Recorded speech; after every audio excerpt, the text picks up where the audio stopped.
Hello, everybody out there in Radio Land, and thank you for tuning into The Divide today.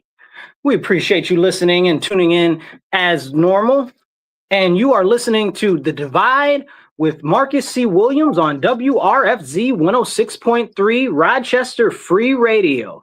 And we are here in your ear talking about the stuff that you need to hear and the conversations that we need to have. This is upstate New York's #1 conservative talk show. Definitely tell your friends and your family and everybody else, tune into The Divide. Mondays, 2:30 to 4 p.m. We thank you guys for tuning in today. If you're tuning in online, please make sure that you hit the like and the share button.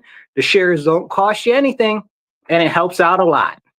Now, let's get ready to get into this show. But as per usual, you already know, you might hear some stuff that hurts your feelings or hurt somebody else's feelings. And this show is not for the lily-livered or the soft people that are out there in the world, because I guarantee you at some point, somebody somewhere is going to be offended. Now, let's get into it. Man, if we had a lot of stuff going on in the last week since we talked last, so much going on all over the world and here right at home. One of the biggest things in everybody's lips right now are tariffs, tariffs, tariffs.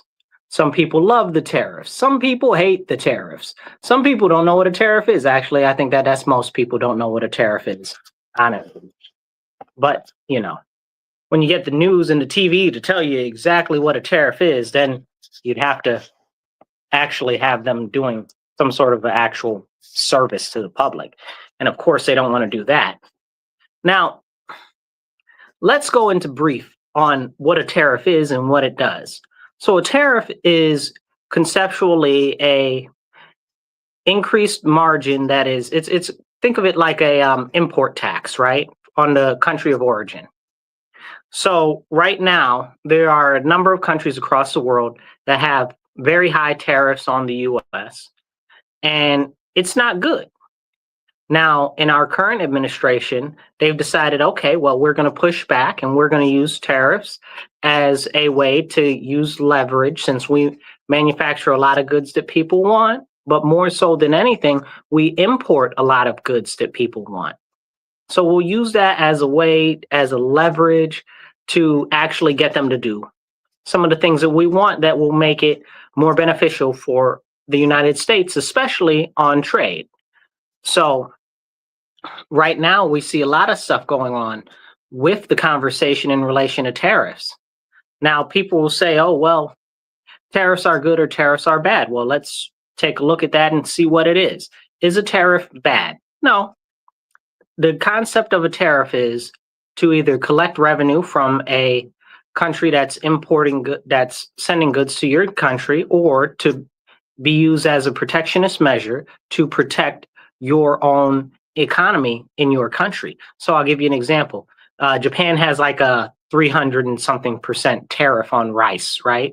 So essentially they don't import any rice from anywhere because they want Japanese rice to be bought and sold in Japan. They don't want any other country to bring in their rice. So they have very high tariffs. And that 300% is on American rice. So Americans just basically can't sell rice over there. I mean, you can, but if you do sell rice over there, you're talking about a very high extra amount that it'll cost over what people would pay for local production as far as rice goes. So that's an example there. Now, you also have, that's protecting a whole industry, right? That's protecting the whole rice industry. And knowing that rice is crucial to Japanese culture and the Japanese way of life, the government of Japan has made sure that they can shore that up and that there won't be any issues there.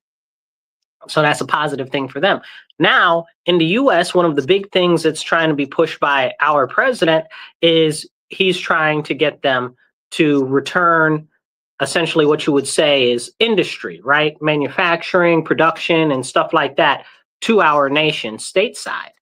So in order to do that, one of the fulcrums that he's using, one of the pressure points he's using is tariffs. So he's like, listen, one thing of this, I want steel production back in the US, right? Because steel is used to produce ships, planes, boats, okay, manufacturing equipment, and pretty much a very large majority of a lot of things. Back in the 80s and stuff like that, the steel industry really started to shudder after Japan entered the American steel market. So that was a very, very serious problem. And Japan was subsidizing their steel companies very much so that they could produce at a lower cost and that they could basically push the US out of the steel market, which caused a number of plants across our nation to close down. And that's a problem that we have up until today. Now, the president has this deal going on with US Steel and Nippon Steel. Nippon is Japan. So Nippon is Japan. That's the name that they call Japan. Okay. So Nippon Steel is Japan Steel. So Nippon Steel wanted to buy what was left of US Steel, and Biden was like, no. And Trump was like, yeah, that's not what's happening either. You know? So in order to do something to make it where US Steel could be reinvested in, they said, okay, well, we'll allow you to invest in US Steel. So now they're investing something like $40 billion in US Steel. That was announced over the weekend. So that's a very, very cool thing. And hopefully it works out very well. But back to the tariff situation. Over the weekend, you know, the president came out and Trump was like, yeah, China's already violated our trade talks already because they've gone against stuff that they said during this, I believe it's a 90-day pause. It might be 60-day. I forget how long it is. That Trump said that he was going to peel back the actual overarching tariffs on China. See, they put a lot of tariffs on China because it was important, because China is selling a whole bunch of goods here in the US cheap.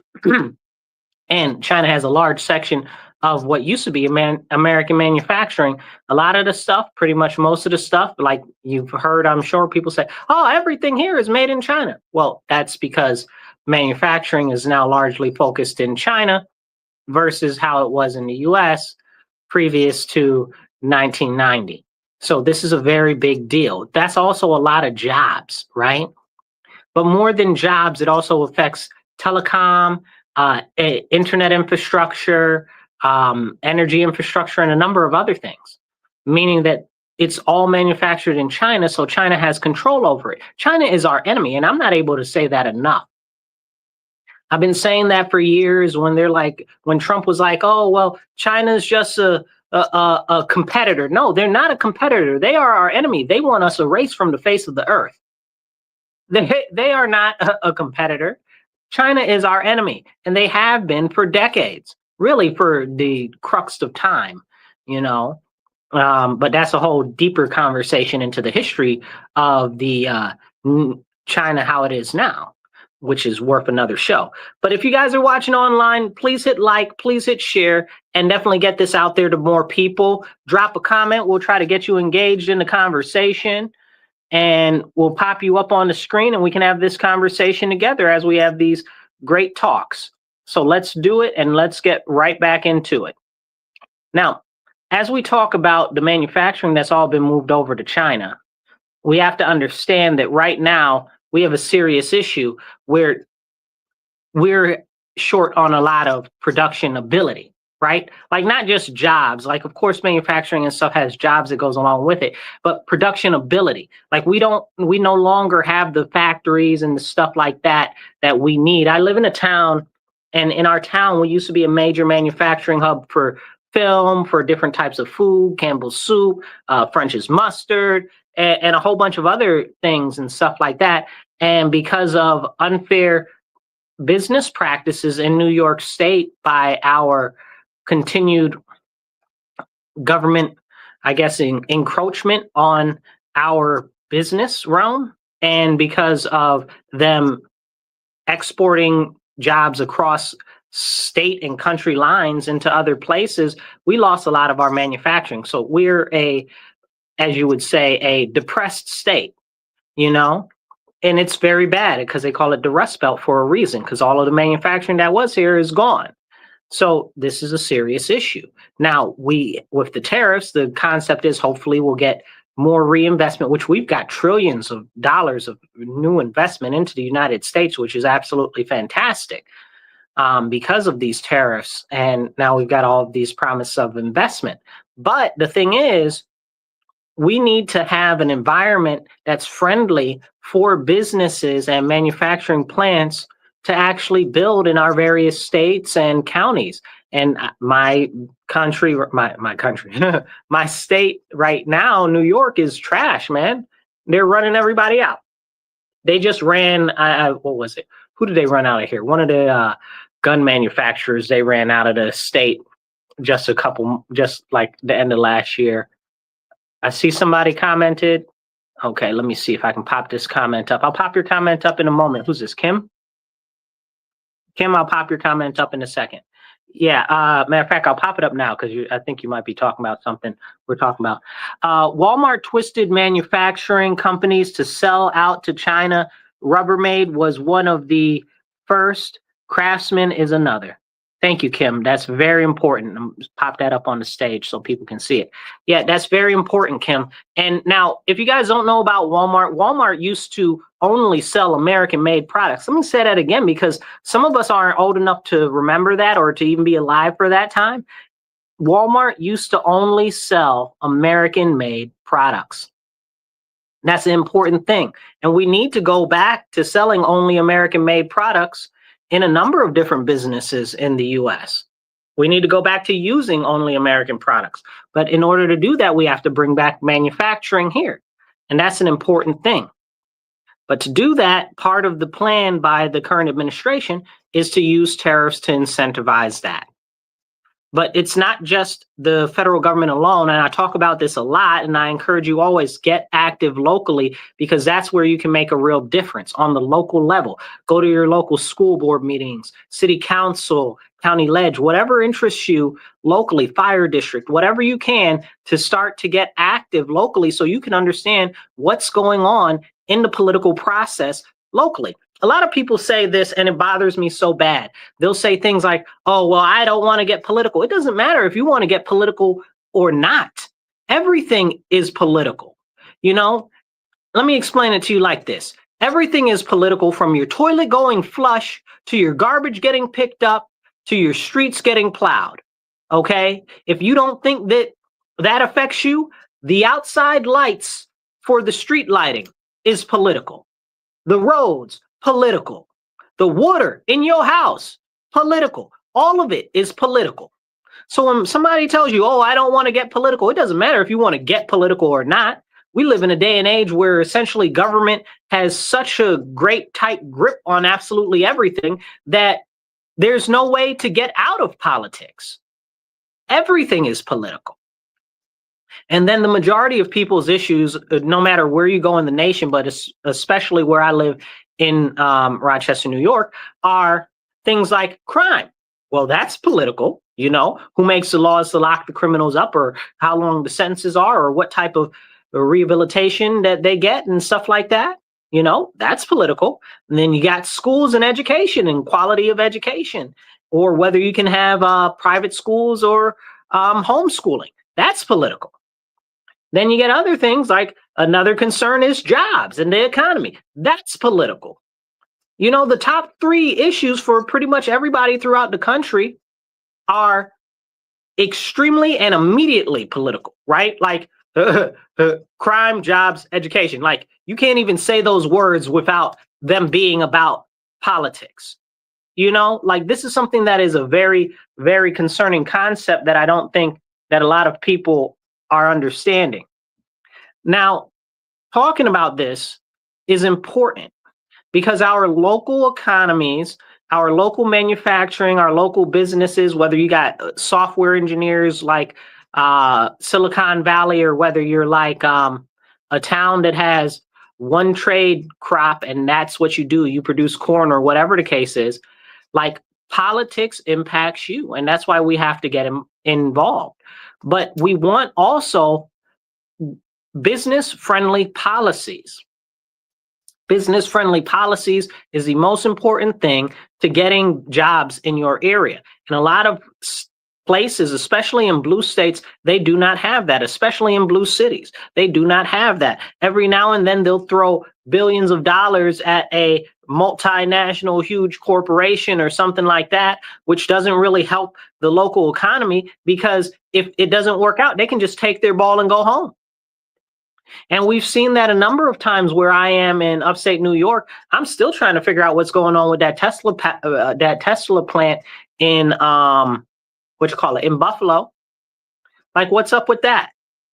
Again, permitting and different issues from the local government cause it to be a pain for them to build, but what's going on with it, right? Then we have things like that are more dire, like the Ecolab batteries. If you live in this area, remind me of what the company was. The battery people that just failed. They got hundreds of millions of dollars was invested by the state into this construction project for some battery company just to kill over and fail. Like light batteries, Li batteries, something like that. Li-Cycle, that's what it was. Li-Cycle, like they just got all of this government money and then it poof, evaporated into thin air. Now I guess they're trying to sell off their assets or something, because now they're completely bankrupt. But they incentivize them with tax incentives and stuff like that. We don't need those type of things to attract businesses. We need a tooled workforce, and we need a area that has regulations that aren't so onerous that it's difficult to run your own business there. These are real serious conversations that we have to have. And I want to talk about this more, because all of this goes back to exactly what the current administration is doing right now, where they're trying to peel back a lot of these different, a lot of the different regulations and overreach from the departments and stuff like that, which is great on the federal level. But if you live in a state like New York State, you don't have that. If you live in a state like California, you don't have that. The government regulations are so onerous, you can't even do anything. You can barely breathe. Or if you live in Hawaii, now you can't breathe because they're charging you a carbon tax. And that's a whole conversation that I want to dive right into real quick as we go along this path. But real quick, make sure you hit like and share if you're watching online. Hit retweet if you're watching us on X. It don't cost you nothing to hit the retweet button. Hit that, okay? And drop a comment and be part of the conversation. So over the weekend, this is crazy. Over the weekend, Hawaii passed a new law that's going to charge people that fly to Hawaii extra money, because according to them, they add carbon to the world, or whatever the case is. Some nonsense. But it's funny because they call it the green thing, and they call it the green bill, and the guy that is the governor down there, his name is Green. And the whole concept is trash, and it's coming to a state near you soon. Okay, what it is it's a carbon tax, and I've been warning about this for years. You guys, if you followed me, you've heard me talk about it before. But a carbon tax is a tax that is explicitly repressive and subjugatorial, and I don't even know if that's a word, but it is today, subjugatorial of the general American populace. That's what they want. They want you to be completely under their control, and they're using this carbon tax in Hawaii, which they're going to expand to more places if we don't fight it, okay, to basically steal and siphon away your money. Because who does that benefit? Only the wealthy, only the big giant multinational companies, only the people with far more money than you got. They're going to start charging you a carbon score based on what clothes you buy. It's already online. If you try to catch a flight, it tells you how much carbon it puts in the atmosphere, which is bogus, because carbon makes up a microscopic amount of our atmosphere, and carbon is good for the atmosphere. They're like, oh no, carbon dioxide isn't good for the atmosphere. Are you dumb? Like how is carbon dioxide bad for our atmosphere? All of the green things that do photosynthesis, all of the trees, all of the grass, all of the crops, they need carbon dioxide. What are you talking about? Putting carbon dioxide in the air is bad. That's a lie. That's the biggest scam that they've ever run on anybody. Even I don't care whether you believe in climate change or don't believe in climate change. Talking about saying that carbon dioxide is a problem is a scam. Okay, you can believe as hard as you want in whatever it is when it comes to the ecosystem, when it comes to green nonsense or whatever the case is. But carbon dioxide, I'm telling you directly to your face, is a lie about carbon dioxide. It makes up barely none of our atmosphere. And the more carbon dioxide that's in the air, the better for the trees and the plants. When there was more carbon dioxide in the air, there were more trees and bigger plants. Let me tell you how significant carbon dioxide is in the atmosphere. It's so significant that in greenhouses, they've got big tankers that pump in carbon dioxide so the plant yields can be higher. Come on now, who's lying? Like this is the lie and the sham and the scam that they sell you, okay? They misappropriate facts and information to try to cultivate this concept in your head that is not true. And I'm not here to talk about the green stuff and all of that other stuff. See, I'm an environmental conservationist. So a lot of that green agenda nonsense is just that nonsense because they don't actually care about the impact of what they're pushing on the actual environment. Like they're out here shutting down nuclear power plants because of the green agenda, but they're putting on solar panels and wind farms on cropland that is now leaching into the soil, destroying the cropland, and now you can't ever grow there again because now anything that you grow there will be contaminated with worse than forever chemicals. You know, like if it was PFASs, that would be bad, but it's even stuff way worse than that, cadmium and all types of crazy nonsense, like really poisonous stuff. So we need to have a serious conversation about why they're pushing this agenda that they are. And back to Hawaii pushing this crazy carbon tax that they're pushing, it's coming. It's coming. They want it. They have it so that they can basically, you might have heard it in the business industry where they say, oh, well, you can buy carbon credits and stuff like that. Well, but this is what they're pushing for the future. And if you can't afford them, they're going to charge you a fine for it. And if you can't afford the fine, then what you're going to do? They're going to put you in jail. So this is a problem, and it's coming high and fast, people. I'm trying to warn you now. And what it is it's being put in place to make the wealth gap even larger, to specifically segment the two very distinct portions of our population, the haves and the have-nots. And this is the conversation that we really, truly, desperately need to have now more than ever, because they're telling you it's about saving the world and climate change and stuff. It's got nothing to do with that. It's about subjugation and complete control over the population. Now they're doing it in New York State. They just passed the bill. I don't know if the bill's passed yet. It's coming up soon if it's not passed already. But they're trying to make them limit how much cows that they can grow in New York State. Yes, I said grow the cow, okay? Grow, whatever. It's grow because they're feeding them and they're growing them for meat, you know, or dairy. But they're trying to make it so that in New York State, they can control how many cows you have because they want less cows because cow farts are destroying the environment. That's the most insane thing I've ever heard in life. Let me put it to you this way. In the United States of America, we used to have this animal that is very delicious. It's called a bison, okay? And it's very delicious, so the settlers basically ate it into extinction. But it's not extinct, and it's coming back, thank God. Because that's a whole nother conversation, why the buffalo is important for the environment and the fields and the stuff like that. Anyway, that's another show. I'm very big into environmental conservation and rehabilitation and stuff like that when it comes to restoring our environment and the traditional native plants and native animals and stuff. Anyway, so we don't have remotely the number of cows that there used to be bison. Now, bison ain't nothing but a hairy cow, and they taste delicious, let me tell you. But the fact of the matter is there were hundreds of thousands, if not millions, more bison than we have cows right now in New York State. I'm not talking about in the country. I'm talking about in New York State. So they're talking about, oh, well, the cow farts are destroying the ozone layer or whatever it is this week. You know, they say that they fart methane, so methane's contributing to that. No, it's nonsense. It's absolute nonsense. And this is the lie that they're pushing so that they can make sure, again, it's your clothing, it's your travel, it's the food that you can eat. That's what they're trying to restrict. All of these different things. Eventually, it'll be electricity after that. Okay, that's why they're trying to force everybody to be so dependent on electricity. And these are the important conversations that we need to have. So please hit the like button, hit the share button if you're online. And if you're on the radio listening to us tuned in, make sure that you tell your friends, your family, and your enemies. Tune into the Divide Mondays on WRFZ 106.3 with Marcus C. Williams from 2:30 to 4 p.m. Let's jump back in it.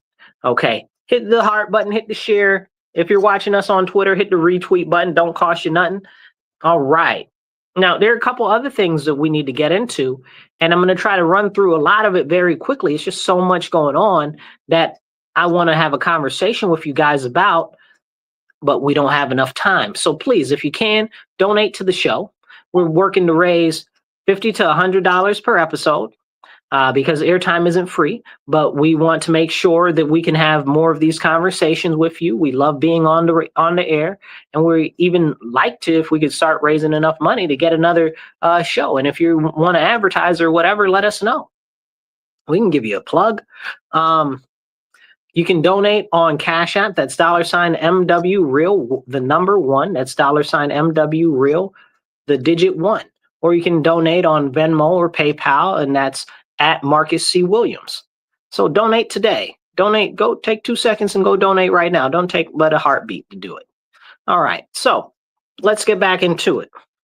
Now with that, going through all of that, I got a lot more to talk about on that, but I'm going to talk about some other stuff on the show because it's so much has happened so quickly. Let's jump into it. Now, I don't know if you guys saw, but we did talk about it on the show the other week where there was this couple, I guess they were a couple, two people. They allegedly were a couple, and they were shot in Washington, D.C., which is one of the hardest places to get a gun and the hardest places to carry a firearm. Makes you wonder how that's even possible. But they got shot by somebody that apparently was a pro-Palestine person. And I say all of this stuff allegedly because the whole thing is very suspicious and it smells bad. You know, the whole thing smells bad. Something doesn't sound right. It's very iffy. And we know the government lies to us all the time and will even harm its own people to try to draw us into a war. That's what happened with Pearl Harbor. Go look into that. Okay, or go look into what they were going to do with where they were going to drop bombs on cities in Florida to try to make it look like the Cubans did it to try to go invade Cuba. But JFK stopped that. No wonder he's no longer alive, amongst other reasons. But, you know, so it's important that we know, and that's our country, right? Now we're talking about Israel. So Israel hates all the other countries around it. And whether it's a justified hatred or not, that's your interpretation. But the fact is that they do. And they want to get rid of all of them. And that's a fact. That's not up for debate. There's no conjecture on there. They want them all gone. They want to create greater Israel, incorporating a lot of what used to be Egypt and Syria and Lebanon and Jordan. And I'm sure I missed one. I feel like I just missed one, but whatever. All the way, a lot of the area over there. Gaza used to be part of Egypt, y'all. I don't know if y'all remember that. That's a whole separate conversation. Anyway, but yeah, so these are the important conversations we need to have. So those two people were murdered. And if they really were murdered, that's a horrible shame. Okay, that's a horrible shame. If it was a madman that just was pro-Palestine, allegedly, it's insane, right? Now, was the whole thing cooked up? I don't know. Was it provocated? I don't know. And I can't say that I do, but I would say that the timing is very convenient as the U.S. is trying to broker peace over there. And Netanyahu, not all of the nation of Israel, but Netanyahu, their prime minister, okay, who seems to be dead set on being the last prime minister they ever have. Look that up. Okay, go look into that. There's a lot of stuff there. Go down that rabbit hole. But he's dead set on getting rid of everybody in Gaza and the Golan Heights and whatever. Now, whether you think, again, I'm not expressing whether I think it's right or wrong. It's just these are actual facts. Okay. My whole thought is return the whole Middle East and Northern Africa to Christianity. So you don't want me involved in this conversation like that. Please don't try to drag me into it. I'm just stating the facts of what's going on over there. So anyway, he wants to take over all of Gaza. So what's been happening is the U.S. has been providing them with aid and stuff like that over in Gaza. And there have been many videos coming out of people in Gaza praising the United States for delivering them aid and saying that the other people aren't trying to get them any aid or anything like that. And Trump has been very square on this whole situation in Gaza, that it needs to stop, the killing needs to stop, the death needs to stop, and the destruction needs to stop. And Trump has been doing what he can to get food and supplies to Gaza, and he wants to rebuild Gaza. So that's good. So all of these crazy people out here that call themselves pro-Palestine or whatever nonsense it is this day, you know, they're all fake. They're really anti-American terrorist jihadists, because this isn't really about Israel. It's about being anti-American. And we'll get into that as I drill down into this conversation, because this is very important. Now they get out there and they talk about, oh, well, we're pro-Palestine, but you're not. You're anti-Israel, which is your prerogative. Okay, I don't agree with that, but that's your prerogative.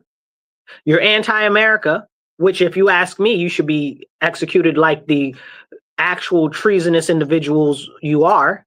Okay, and you're anti-Christian. So I could care less about everything else that you're talking about, because I used to care about what was going on in Palestine long before any of these people even knew that anything was going on in Palestine. Like, it's crazy. It's crazy.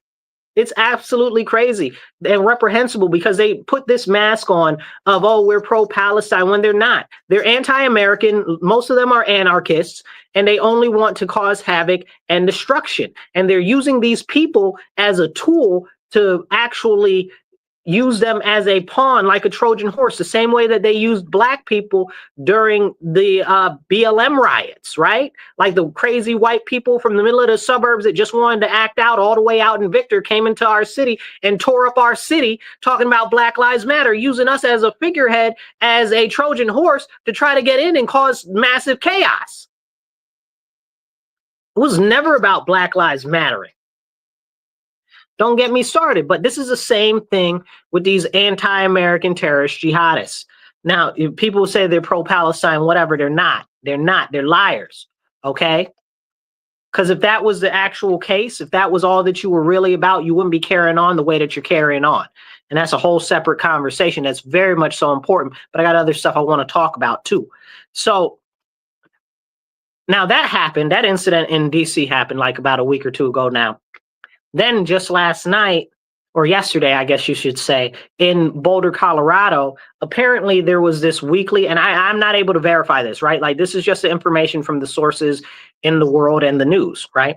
So there was this weekly protest, apparently, to encourage them bringing home the hostages from Gaza, that I don't even know what you want to call them, different terror cells or whatever, that kidnapped them are, right? Because people say, oh, well, it's Hamas. It's not Hamas.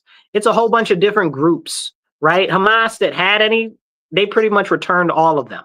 Like, it's so many different factions of war militias over there in the Gaza area and stuff like that. Like, to say that, oh, it's Hamas is a misnomer. And that's been one of the biggest lies that has been about this whole thing, that Hamas has all of the kidnapped people. They didn't. That's why they couldn't return them all. So that's an important conversation to have, but people don't want to have that conversation. And you can go look that up. That's whole facts. But anyway, these people were out there protesting, or I don't know if you call it a protest, encouraging, whatever. It's a quasi-protest, but they were chilling, being peaceful, talking about bring back the hostages that have been kidnapped from the area in Israel during October, and during that October attack. But now, here we go. This guy apparently comes to this thing, and he allegedly had a makeshift flamethrower. Now, I don't know how much that's true. I heard it. I saw something that looked like a bug sprayer maybe, but I don't know if it's true that he had a makeshift flamethrower. What I have heard continuously is that he threw Molotov cocktails. He had 3 Molotov cocktails, or maybe 4, and he threw them at these people, and it set 4 men and 4 women on fire. They originally reported that it killed 2 children. No children were hurt, and no children were set on fire, apparently. So that first original report was false. But it hurt 4 women and 4 men, and they were between the ages of 52 and 88. So that's a big deal, right? Like, you don't just set people on fire. That's terrible. That's terrible. But look at the timing of this, right?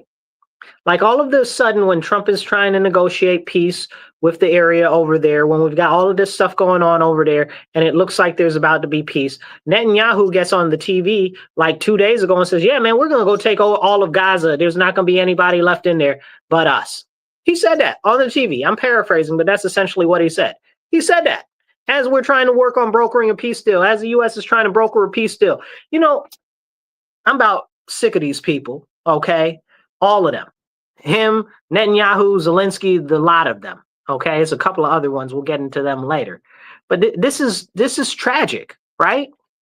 Like, that's tragic. Like, he's really out there talking about, we're going to eliminate everybody in the area and we're going to push them all out of Gaza.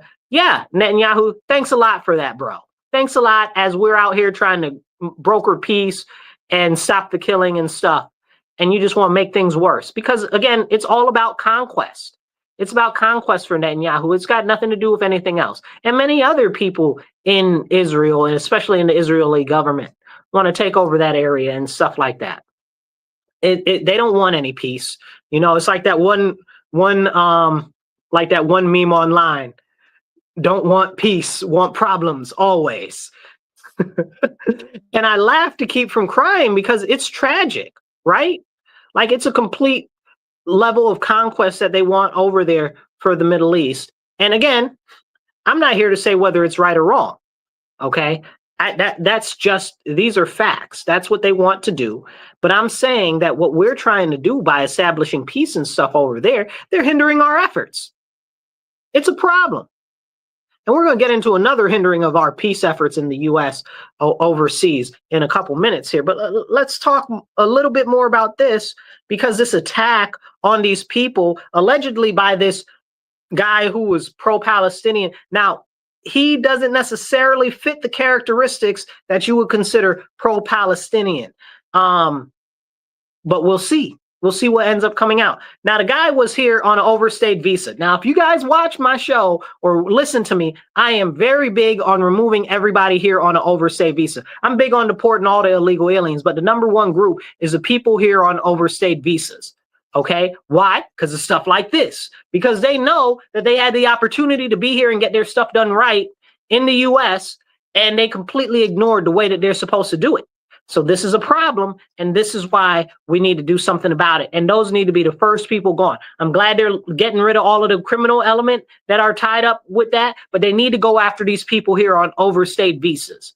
You know, that should be a number. If getting rid of the criminal illegals is number one, getting rid of the overstayed visas is number two. Okay, but this guy was here on an overstayed visa. His name is Mohammed something Suleiman.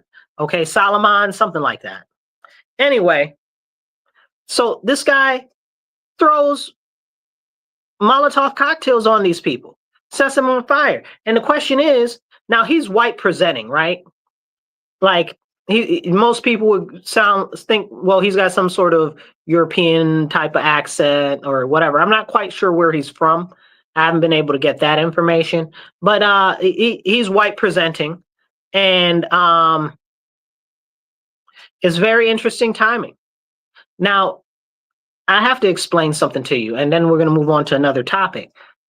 These people that claim to be pro-Palestine, right? These people that are doing these attacks in the U.S., is it helping the Palestinians? No. So why are you doing it, right? Because they want to cause confusion, terror, and pain. That's why. Because it's completely about anarchy. It's not about supporting these other countries. That's just their chosen Trojan horse at this point. And it's a serious issue. And I'm sick of it.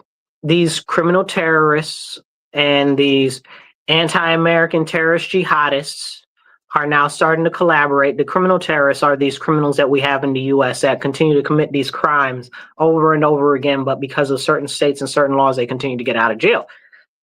So now they're starting to work together and stuff like that, and it's a serious problem. So disgusting, makes you want to spit. Now, one of the important things in this conversation is we got to stop these people that are calling themselves pro-Palestine, whatever it is, because they're not. They're anti-American terrorist jihadists that are seeking to overthrow our government in favor of a foreign entity under a foreign flag. Okay, they say that there's no solution but an intifada revolution, or down with the American government, or death to America. These are things that they proudly proclaim out in the streets. And we're supposed to let this go? We're supposed to just let them do that? Are you serious? You're calling yourself a wartime combatant. You're declaring war against our nation. You need to be locked up. Okay, if it was up to me, you'd be executed. Okay, because you're declaring yourself a war combatant against the United States. Fine, that's fair. Okay, we'll treat you like a wartime combatant. You want to overthrow our government for a foreign flag or a foreign venture? Execute them. Drink water, stay hydrated. Okay, but this type of stuff is very important, and it's growing because people that want to act up are joining these different groups and stuff, because it's not about helping the Palestinians. It's about creating anarchy and acting up. And they just want a reason to act up and not be held accountable for their actions. Now, it's crazy what's going on. Now, let's jump back over to China real quick. China has developed, before we get to China, please make sure you hit like and share if you're watching on YouTube. Hit the heart button, hit the thumbs up button, drop a comment. If you're watching on X, hit a comment, drop a comment, hit the thumbs up, hit the retweet button. Okay, you're watching on Facebook, hit the share button, hit the share to a group, share to your page, share to your friend's page. Okay, and get this out there and let's have a real conversation. And if you want to be part of the conversation, drop a comment in the comments and I'll do my best to pop it up. All right, let's go on to it. So China has made an interesting development. They have developed a camera that can see over a mile away, small font in a book, and it can read the whole page. That's crazy. From 14 football fields away, it can read the text that's millimeter text in a book. That's insane. Okay, talk about spying and no privacy. Wow. That's incomprehensible almost. Now, back to the China talk about what they got going on over there.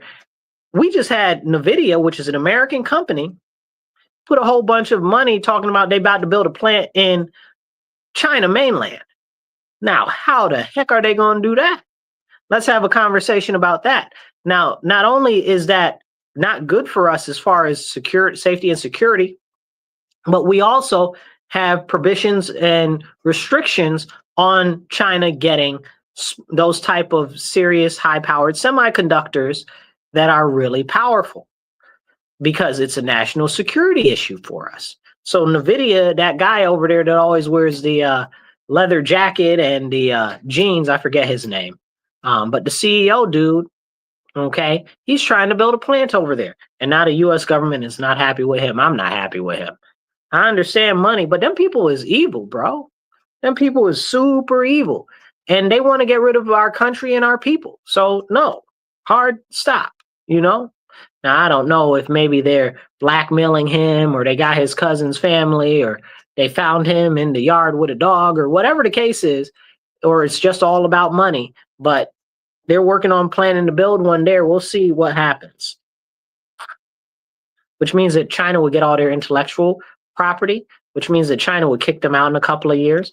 So it doesn't matter. Plus, they're going to be going into Taiwan soon, which is a whole nother problem, which apparently we keep giving Taiwan a whole bunch of different weapons. And I didn't know this, but I just found this out. We got a whole bunch of Marines over in Taiwan right now.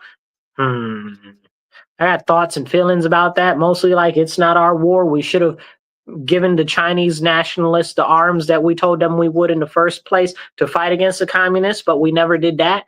Now, that's some good history to go look into. Now, talking about other countries, that are hindering the peace process in that the U.S. is trying to establish. The U.S. is trying to work out a peace deal with Russia and Ukraine right now. Now, here's the thing. Russia and Ukraine, everybody's very drawn on the Russia-Ukraine issue because as an American, and I'm saying this very plainly, we've been taught to hate Russia because Russia's hated us, right? But it wasn't Russia that we were taught to hate. We were taught to hate the USSR, the United Soviet States of Russia. But the USSR fell, I believe, 94, back before most of the people were alive now, you know? So most people don't remember. And so since that time, all of the bad guys in a lot of the movies and stuff were always still the Soviets and the Russians. You got the two tiers of bad guys. It's always the Soviets or it's the Germans and the Nazis because they're good bad guys. And those have traditionally been our bad guys. So that's been a serious thing that carried over even when Russia became a democracy, or I'm not sure what exactly their form of government is. I guess technically it's some sort of a parliamentary type of republic or something, but I'm not 100% sure on that. But regardless, ever since Russia became a democracy, we've still had a bad taste in our mouth with them. We've still had, because we had all that. I mean, it just happened, right? Like right not too long ago. Like Soviet Union just fell. We were just against the Reds. The Cold War just got over. What, 30 years ago? Not even, you know, what year is it now? 35 years ago? Yeah, you know, not even 35, maybe 30, you know, 94.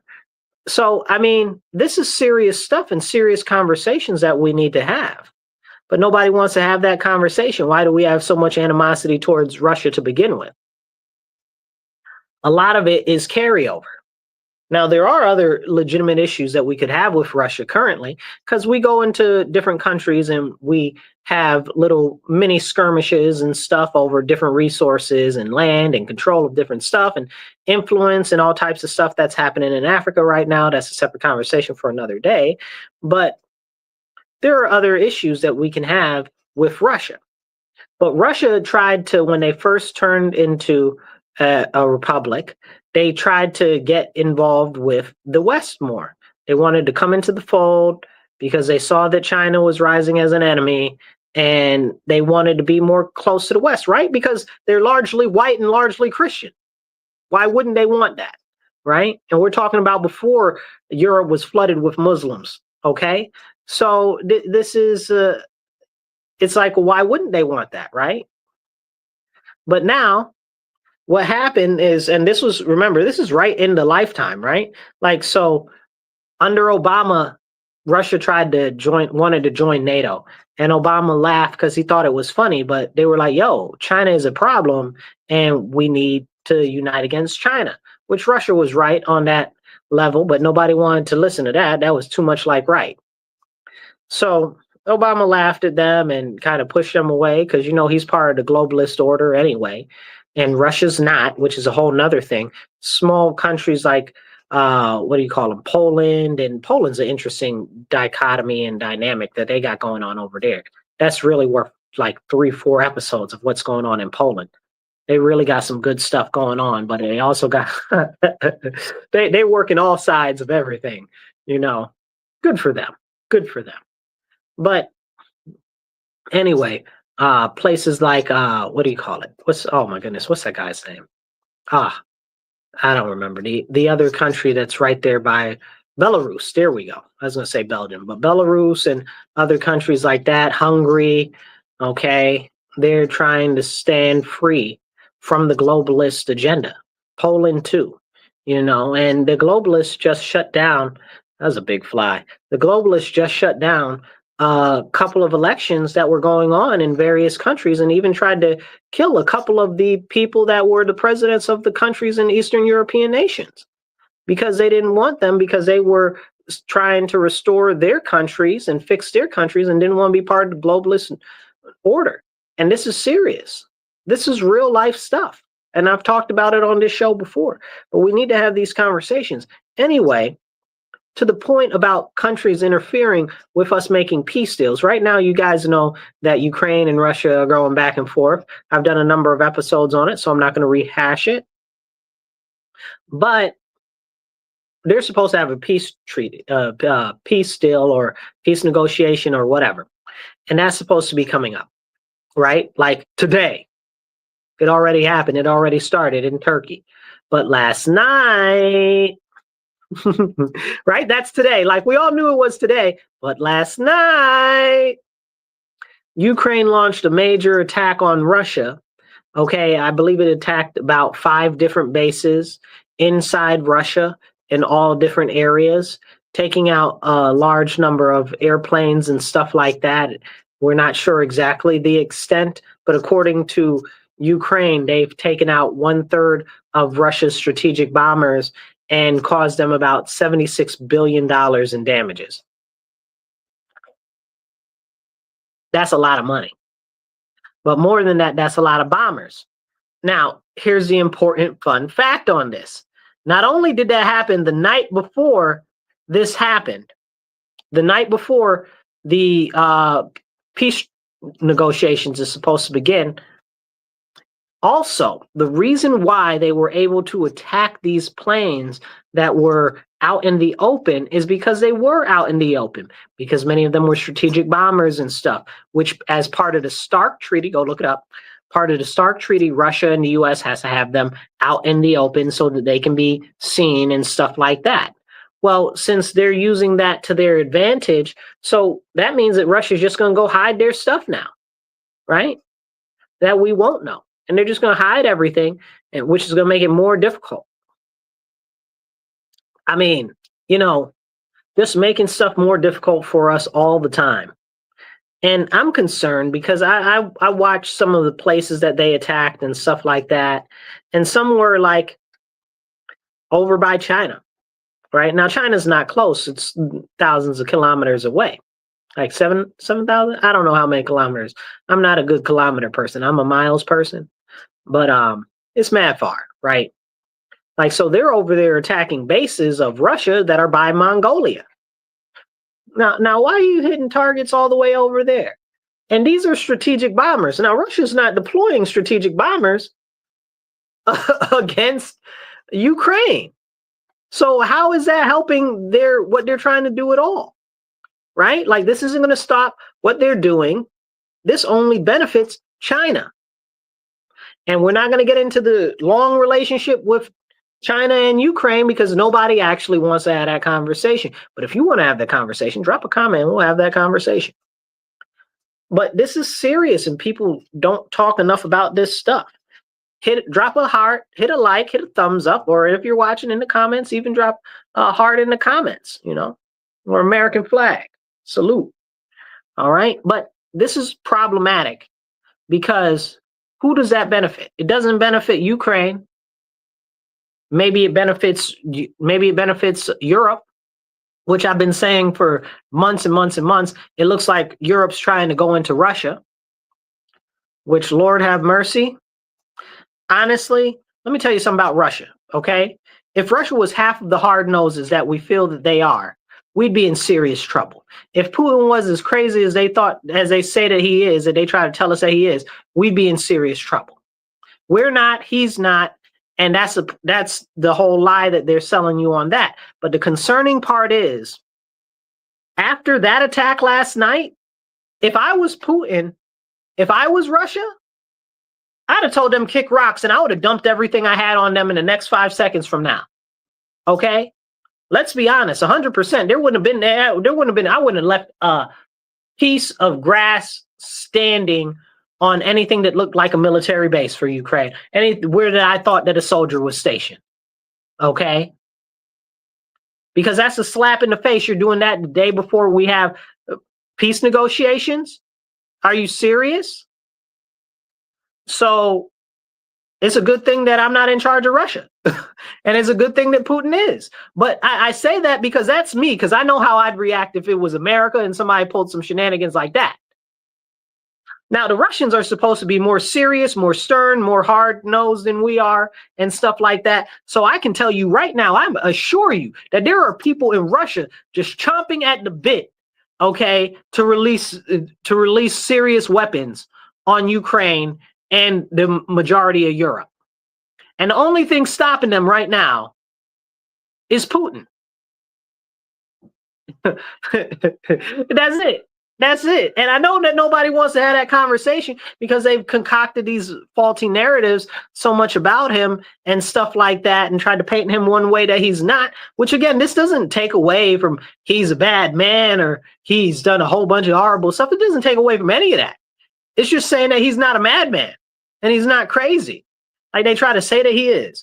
You know, like they try to convince us that Russia's so strong, Russia's super strong, Russia's super strong. And then they're like, no, Russia's not strong, Russia's weak.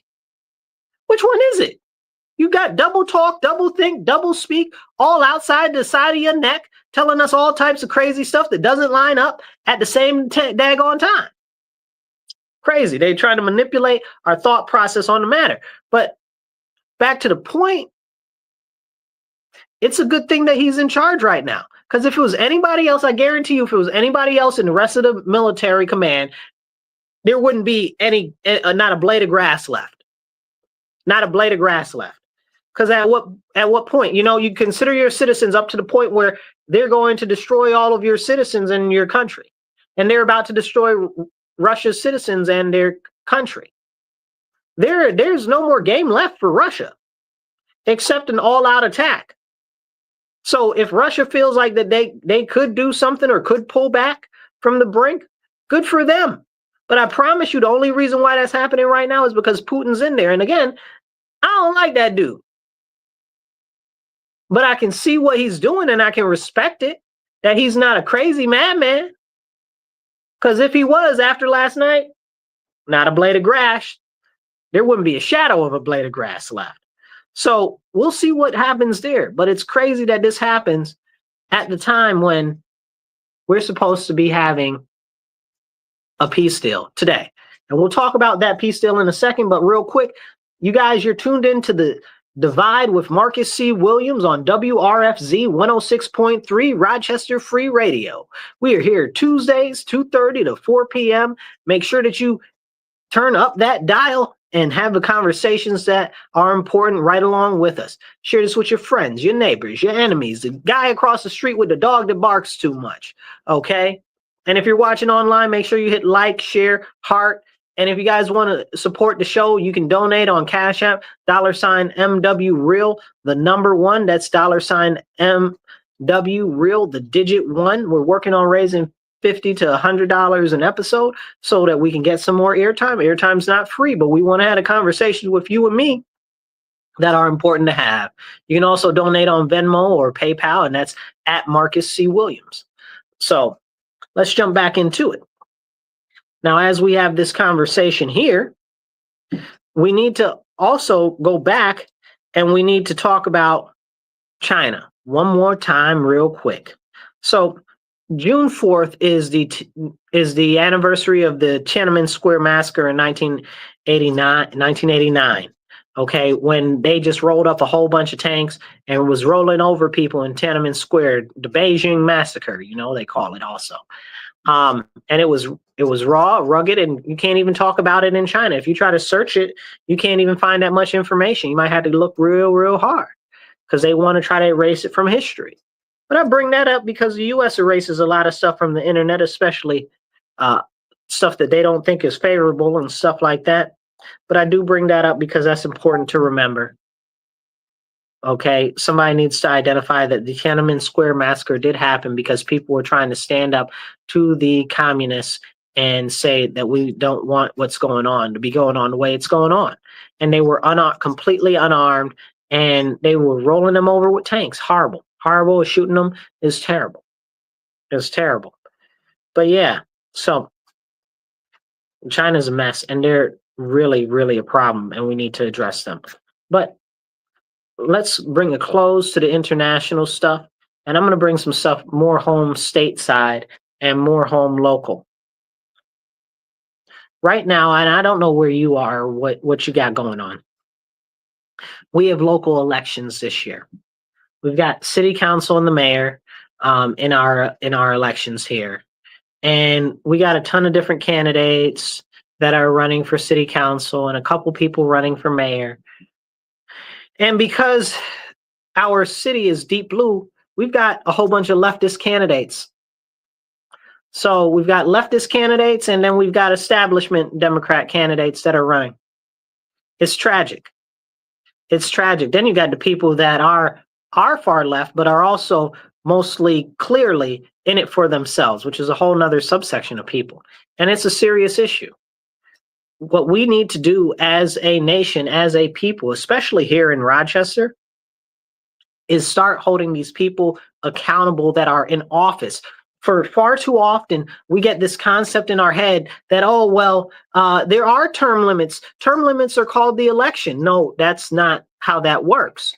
Okay, or there is a referendum on these people. That's called the election. No, that's not how it works, because so many people here in Rochester right now have gotten so fed up, they don't even go and vote. We had like, what, 20-something percent? It was like less than 27% of the people that were registered to vote came out and voted last year. You know what I'm saying? And last year was a presidential election, y'all. Come on now. If more people turn out for the presidential election, how many people you think going to turn out this year? So that's a very, very serious issue. And we got to get more people active. We got to get more people out there that are going to stand up for the community. And that's why I'm running here locally for city council, because I believe in putting the community first and focusing on the community issues, when very clearly our current elected officials don't do that, and there's no accountability for them doing that. You know, we had a mayoral debate last week, which was a great debate but it was only for the Democrat primary. There's also a conservative guy who's a Republican that's running on the conservative line, but it was only the Democrats. And it was atrocious. It was terrible. We had one guy that's not even been in Rochester that long. He's been here like, I don't know, 13 years. He's been in the US for like 21 years, maybe, I think he said. But he hasn't been here. I ain't never seen the man nowhere. Okay, at nothing. Nothing political, not at a city council meeting, not at a city event, not at a county ledge event, nothing. And all of a sudden he's running for mayor. So the question is who is he really funding him? Who's really backing him? Who's really pushing him to do that? So I got lots of questions there, but also he supports illegal aliens. I don't support illegal aliens. We about to have a serious problem. We're not about to play that game, especially here in our city where we have like a 33% poverty rate. And you talking about you want to take care of illegal aliens and stuff like that. You tripping outside your mind. Then we got some lady, okay. And it seems like somehow it's always the redheads. I don't know. I don't get it. Like what's going on with the gingers? Okay. Have they all been co-opted by the far left? Now she's not far left. She's like medium left and very close to it. That's why I think she needs to get new friends, because they're giving her bad advice. But she got all types of crazy. She's on city council too right now. And I can't mess with a lot of the policies that she has. But some of the stuff that she has and says, I agree with. But a lot of it is very, very left. And that's a serious problem. Okay. Kevin, I see that you sent a message about some other stuff. Maybe if I have a chance, I'll bring it up on the screen. When you're watching the show and you make a message, please make it directly towards what we're talking about, and I'll be able to bring it up faster. So, but yeah, so this redhead lady, like, I mean, it's crazy. It's crazy the stuff that she's proposing, except the one thing that she did propose that I agree with her, and I've talked to her on this issue, is that tenants get the right of first refusal if the property goes up for sale. So we've had that conversation before, that I support that, she supports that. We'd support that together because it's a good initiative. That's a good thing. You know, you work with other people, even if you don't agree with them on a lot of stuff, where you can. And that's one issue that I could work with her on. But I mean, but the rest of the stuff that she was on about, no, we can't be doing that. It's because she's got the right concerns with the wrong focuses. Let me say it like that very bluntly. And because of the people that she surrounds herself with, no. Then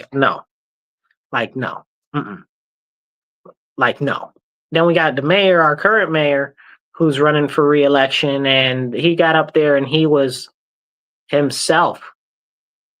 He performed exactly like I'd expect him to. And that was dreadfully disappointing. Because you're like, how can you be disappointed, Marcus, if that's what you expected from him? You got to watch it. You know, go pull up the debate, the Rochester, New York debate for the mayor. It was Jesus.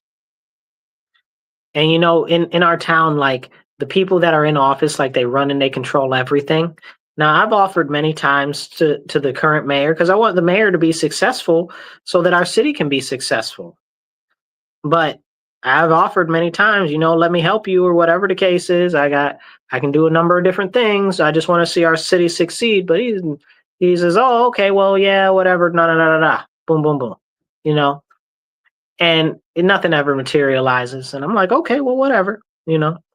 But I try to put I try to reach out, you know, and try to get something done. But you know, some people you just don't want that, you know, and whether that's because he's from a different party, whether that's because he's got a personal grievance with me or something like that, which I don't know why he would.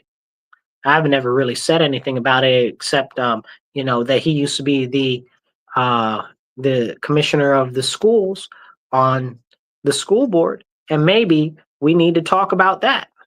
Which I've never heard him talk about his experience on the schools and how that would affect how we should work on education, which I don't know why he doesn't do that. So if one of his people are watching my show or listening to this, maybe you need to have that conversation with him. Okay.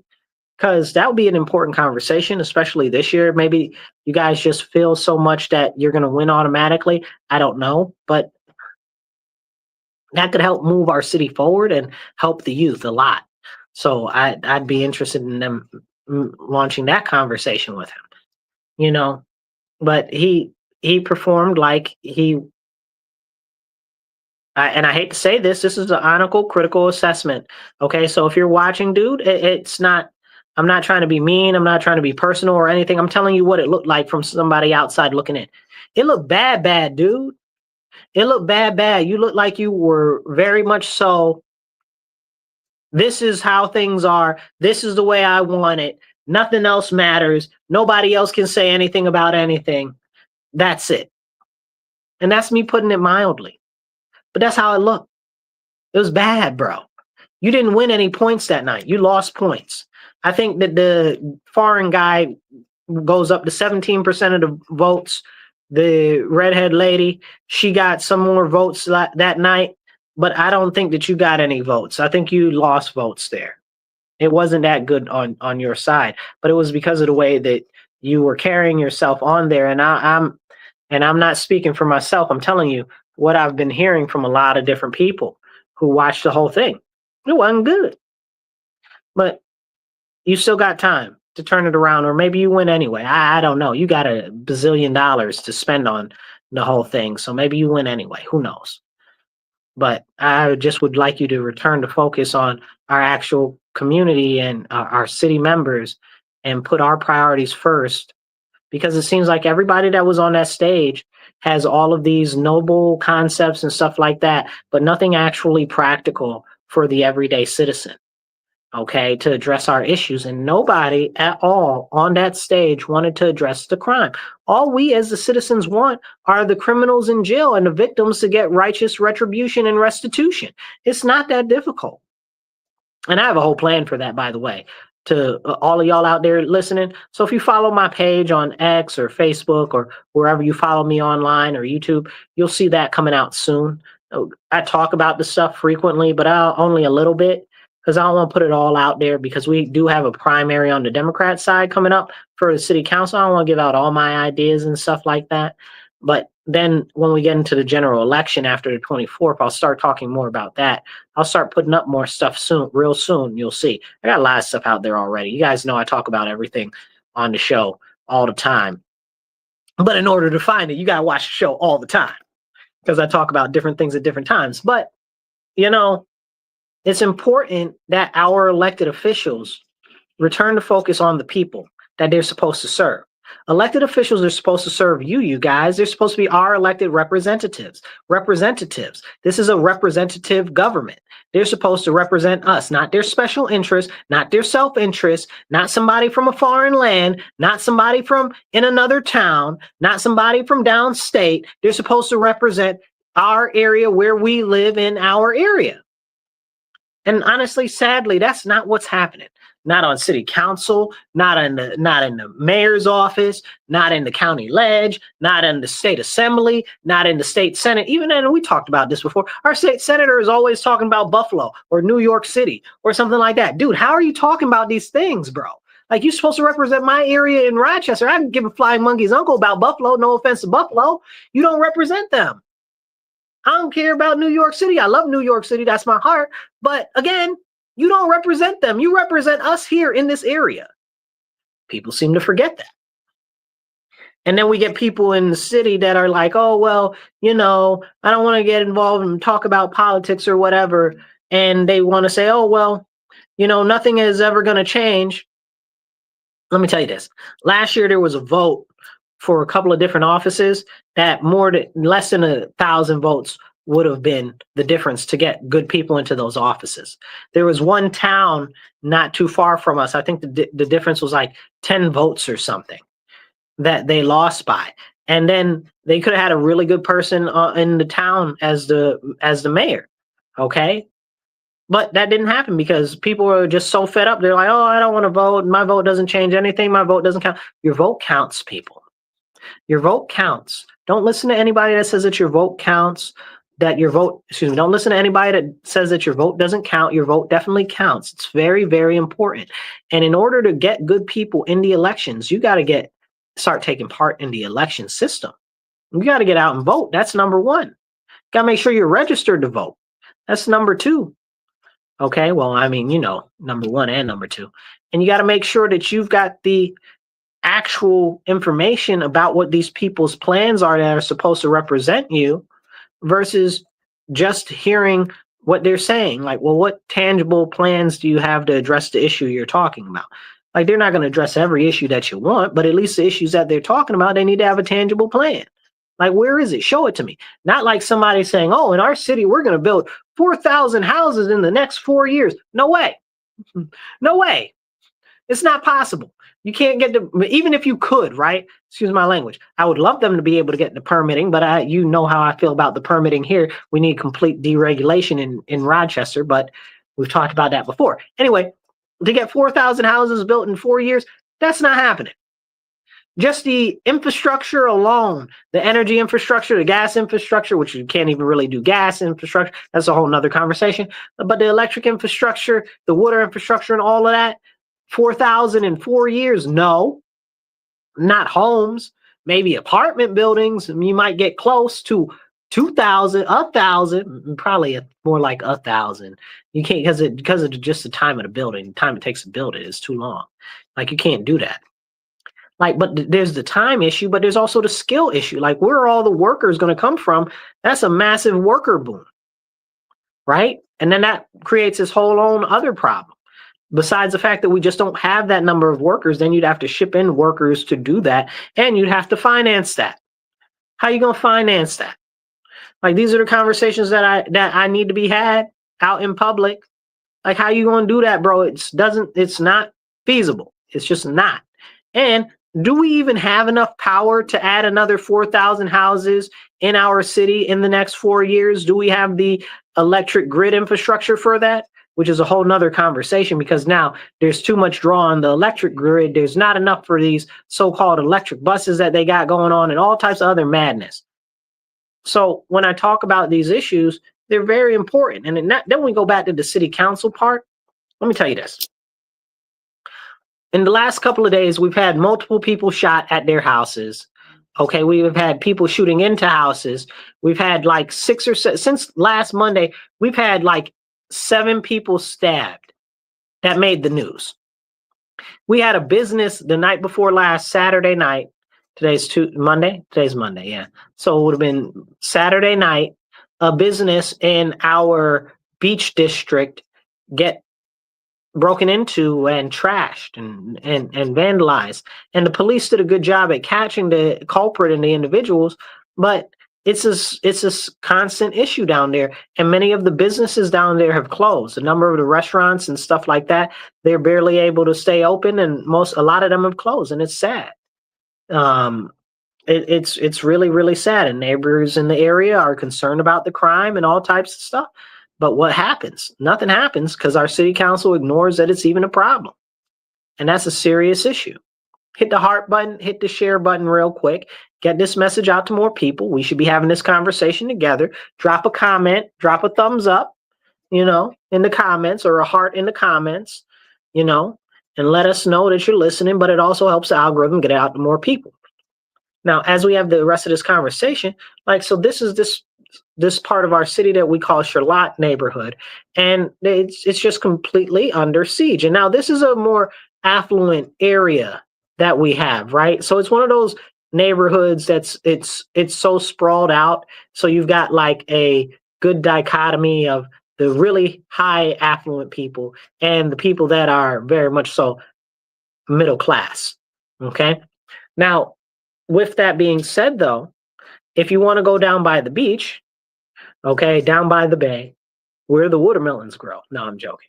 But if you want to go down by the beach, there's always a lot of activity there. A lot of times, it's not positive activity; it's criminal activity or disruptive behavior and stuff like that. And a lot of people don't want to go out or go over there, and they don't feel safe, and it's a problem. But it's not being addressed by our city council. In my home neighborhood in the southwest of Rochester, crime is crazy. They don't even acknowledge that we have any crime, So you should be able to feel safe in any neighborhood that you are in our city. It shouldn't just be nicer, more affluent neighborhoods. It shouldn't just be one section of city. And now even the nicer neighborhoods are getting hit with crime, like Cobb's Hill and Corn Hill, and Corn Hill's even pushed to get their own private security because of it.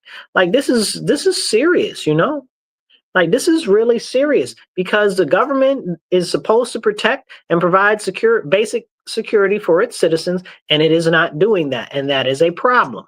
People are out here calling for vigilante justice and all types of stuff, and I am I can't even tell you no, right? With all the crime and violence and the criminals just getting away, shoot, it's crazy. How about we put criminals in jail again? There used to be a saying, don't do the crime if you can't do the time. And now there's no time. So everybody's out here doing crime. And that's a real serious issue. And nobody wants to talk about it. But the more that we enable criminals to do criminal stuff, they're going to criminal, it's funny, but I laugh to keep from crying because it's tragic. It's very sad.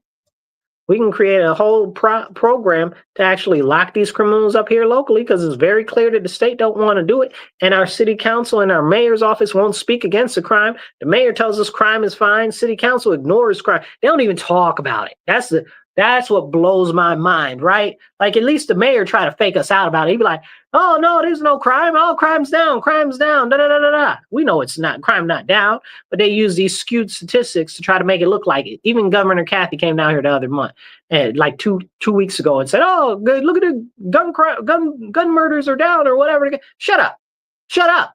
We got people running around on motorcycles, running people through with machetes like it's Pirates of the Caribbean on rubber. Are we serious? Who gets run through with a machete? First of all, machetes are a chopping thing. Secondly, is this the Caribbean? Is this Pirate Cove? How you getting stabbed with a machete? What is going on here? But that's the level of crime that we have here. And then they want to say, oh, Rochester's the greatest city in the whole wide world. Maybe. But let's talk about the actual crime and villainy that's going on here. Let's address those real serious issues. Can we do that? It's so disgusting. It makes me want to spit. And it's a serious problem. But if we don't address the issues the way that they are, they'll never get addressed. And we have to demand from our elected officials that stuff gets done. So that's why I always encourage you guys. You got to go out to your city council meetings. You got to go out to your town board meetings or wherever you are and get involved. Get involved. And if you're here in Rochester, reach out to me, shoot me a message, shoot me a messenger message, shoot me a comment or a text or whatever, and say that you want to get involved more here locally, and I'll work with you and we can make that happen. Because we as the public have to start standing up. We as the citizens have to start standing up. These elected officials, these elected representatives are supposed to represent and serve us. but they're not trying to serve us. They're trying to serve themselves. I give you a great example is there was a bill that went just last week in the state assembly, and it was going to committee for it was to make it so that we could have recall elections in New York State. And the Democrats all shot it down. Now, hold on now. Why don't you want a recall election to be able to be done? Explain to the people that you're supposed to be responsible and responsive to why you don't think that they should have the ability to remove you from office if they don't like the job that you're doing. Like, why can't we have that conversation? Like, just because they're Democrats and because other people are Democrats, like, we're just going to ignore that? Like, that's crazy to me. That's absolutely insane, but it shows you how much people are actually against our citizens and against the people that they're supposed to represent. Drink water, stay hydrated.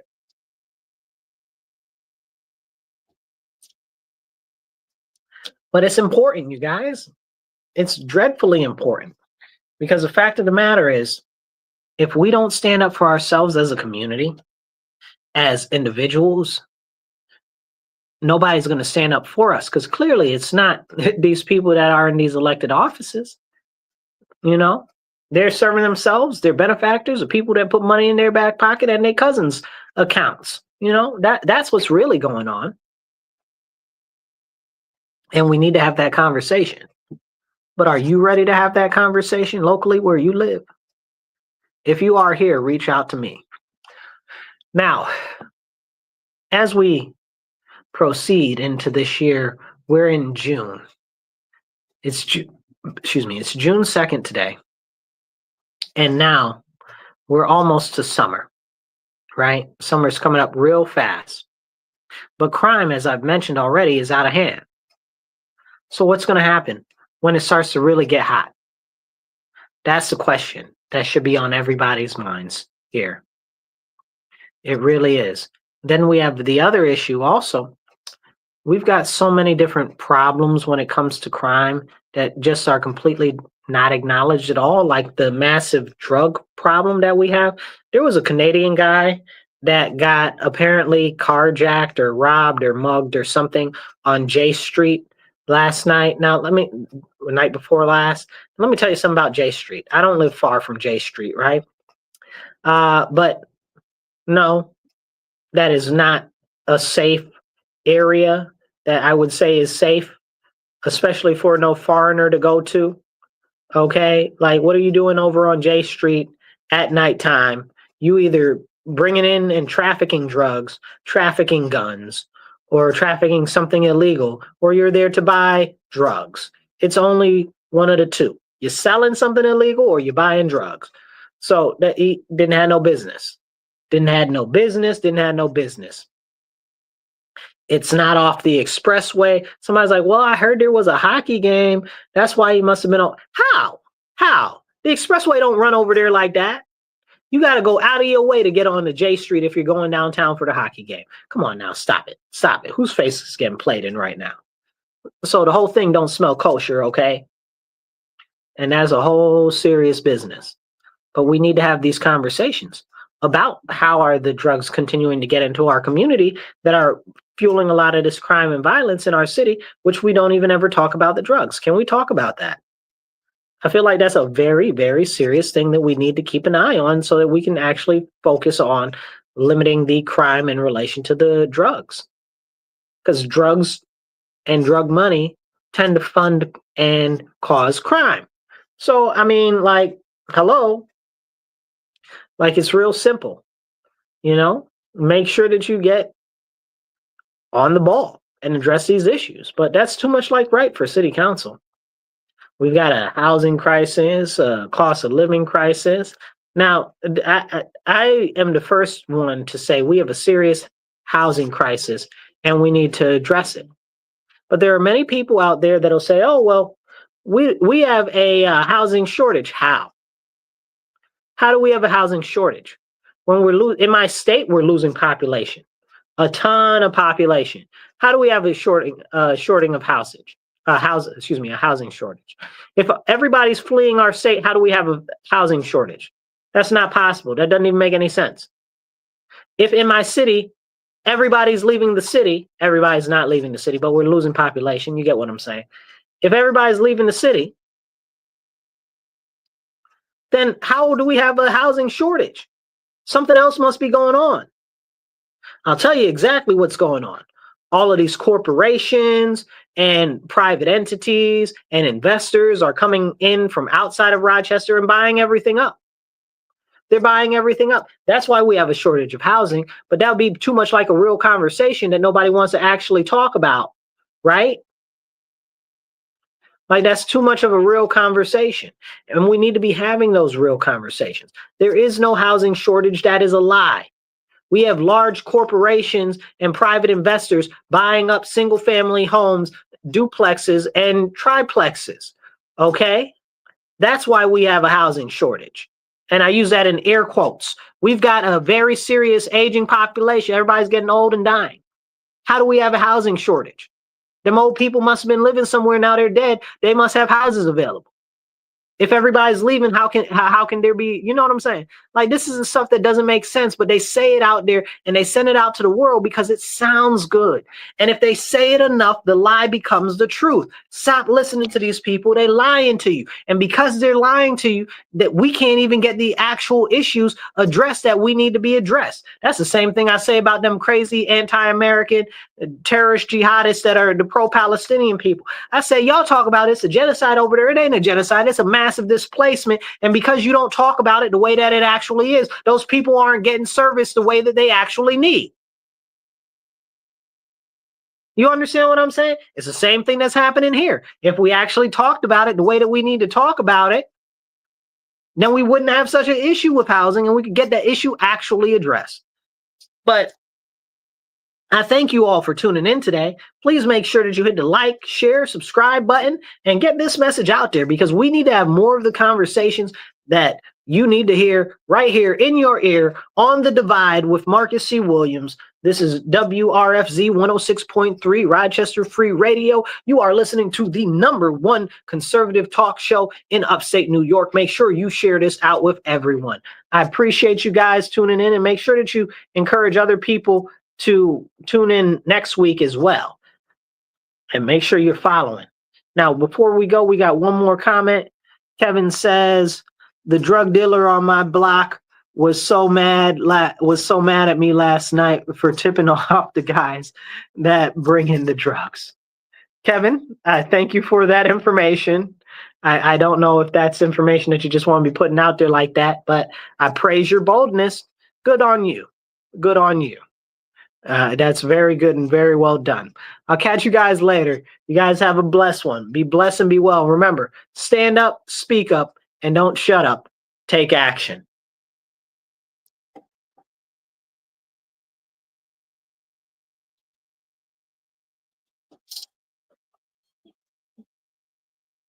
All right, you guys. So, boom.